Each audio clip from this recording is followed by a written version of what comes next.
In just a few hours, the German federal elections will begin, and they will decide the future of Germany and Europe. The last month has seen a back-to-back amount of serious political crises and global changing events take place during this election period.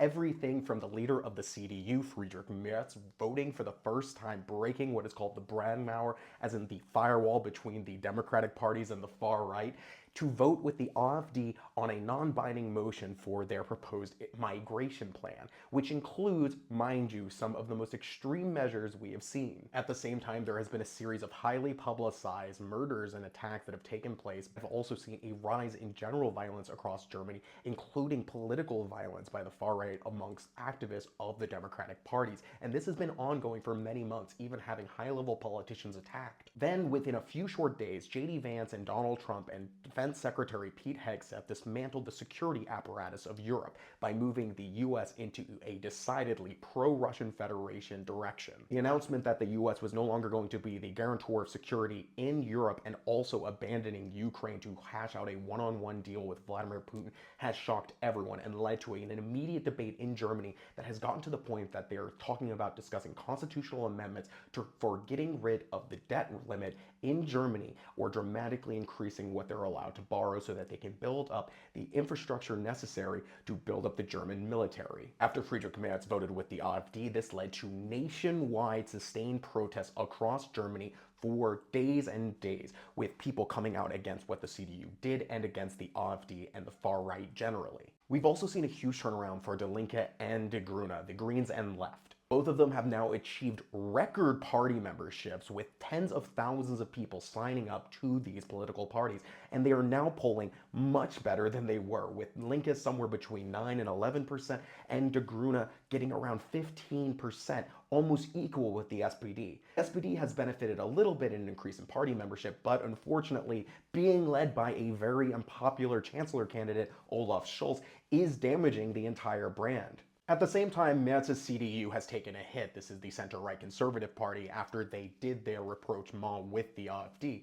And at the same time, the AfD has taken a major hit with massive protests across the nation, and even more ironically, with Vice President J.D. Vance from the United States going to meet with the AfD's leader, Alice Weidel. This has immediately led to a lot of people starting to abandon the AfD. Yes, J.D. Vance is so unpopular that he even turns off AfD voters. So what's this all mean? Well, it means a lot. First, it means the AfD is not doing as well as we all feared last year. But this does not mean the polling is correct and they could outperform what is being projected. At the same time, they are not doing poorly. This would make them the second largest party in the Bundestag. This is an incredible position. And as their leader, Alice Weidel, says herself, she expects the AfD to take their first government in 2029. So they are still on track to achieve what they plan to do. This also means that the left isn't dead in Germany, that people have energy and momentum to be doing something.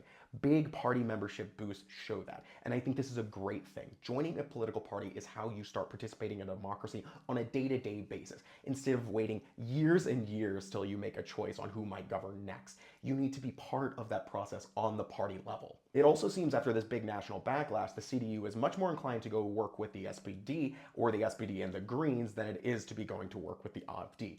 We can hope this happens, but that doesn't mean anything. But it is a much better position than I think we were about a month ago. The German election has been mostly centered upon the issue of migration and asylum, and this is very frustrating because there's many problems in Germany, but the discourse has been locked on those things, which obviously helps the far right because it is the only issue they want to talk about other than other people they dislike. But most of all, and most importantly, we have to understand that whoever becomes the Chancellor of Germany and whatever government forms will have massive challenges they need to address immediately. And most of them do not include migration and asylum anywhere near the top 10. So the government will have to hit the ground running and pressure will need to be kept on them. If you're German, it is so important that you go vote and get everyone to go vote with you. Please, in my opinion, go vote for one of the Democratic parties, whether it's Linke, Greens, SPD. If I was voting, I'd probably be voting Greens, but my SPD friends are well aware that I have some personal issues with the party leadership, right? And it's most important that you take your choice into your hands. You have the ability to vote tomorrow, and if you don't use it, you're losing it, and you have a chance to be governed more by someone you dislike than someone you might like. And that is the reality. In a democracy, we're all collectively responsible for what happens tomorrow and over the next 4 years. And it is so important when you come from a major nation in the European Union that you take that responsibility, that you're affecting not just you, your country, but the entire continent. Now, please do some engagement so people can see and I get paid. Also, let me know below who you're voting for. Thank you.